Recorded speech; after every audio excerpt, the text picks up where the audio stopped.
திமுக ஆட்சியில பெண்கள் இளைஞர்கள் பாதுகாப்பா இருக்க வேணும். ஏன்னா அண்மையில் உங்களுக்கு தெரியும், ஒரு 9-10 மாசத்துக்கு முந்தி உங்கள் கனவை சொல்லுங்கள், உங்கள் கனவை. பல பேர் என்ன, எங்களுடைய கனவை திமுக ஆட்சி போகணும், திமுக ஆட்சி அப்படின்னு பல பேர் சொன்னாங்க. பல பேர் இந்த ஆட்சியில ஏதோ நல்லது நடக்கணும்னு சொன்னாங்க.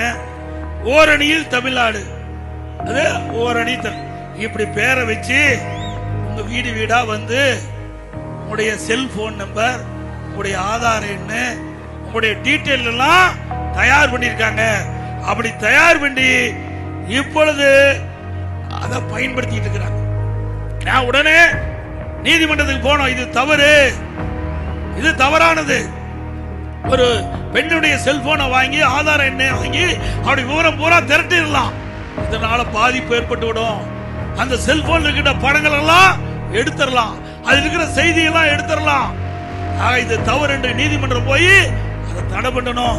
இன்னைக்கு என்ன நிலைக, இப்போ இந்த திமுக கார தில்லுமுள்ளு செஞ்சு இந்த அரசாங்கத்தின் சார்பாக எடுக்கப்பட்டது பெண் என்ற அமைப்பு திமுகவுக்கு தேர்தல் வேலை பண்ணிட்டு இருக்காங்க, அவர்கிட்ட கூட ஒப்படைச்சிட்டாங்க. இப்போ பாத்தீங்கன்னா அண்மையில ஒவ்வொரு போனும் பெண்கள் போனுக்கு வருது. அது என்ன, உங்களுடைய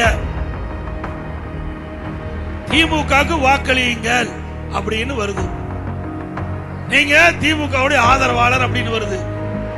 இது எவ்வளவு பெரிய மோசடி. மக்கள் நம்பித்தானே நம்பர் சொன்னாங்க, அரசாங்கத்தை நம்பித்தானே உங்களுடைய விவரத்தை எல்லாம் சொல்லி இருக்கிறீங்க. அரசாங்கம் தவறா பயன்படுத்தலாமா?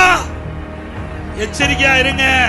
அது மட்டும் இல்ல, நீங்க போன பண்றான், வீட்டுல இருக்கீங்களா இல்லையான்னு பாக்குறான், வீட்டுல இல்லாத போது வீட்டுல புது கொள்ளையடிச்சிட்டு போயிடறான்.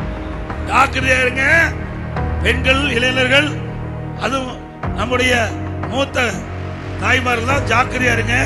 ஏன்னா இதுல அவ்வளவு பிரச்சனை இருக்குது.